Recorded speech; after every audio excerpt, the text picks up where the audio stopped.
Wari mga pasaway commercial fishing vessel nadakpan sa Nueva Valencia sa Guimaras. Pito ka mga tripulante ginaresto. Yaring balita gitutukan ni Zen Kilantang.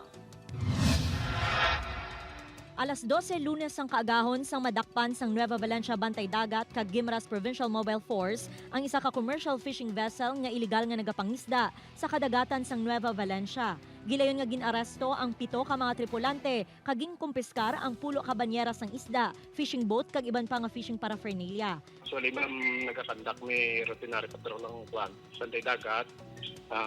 Arin sila permis sa lawod, nakabantay sa kadagatan sa Nueva Valencia. Muna nga na-apprehend ang mga fisherman. Nahibaluan nga ang 7 ka krusang sakayan ang taga Himamaylan City, Negros Occidental.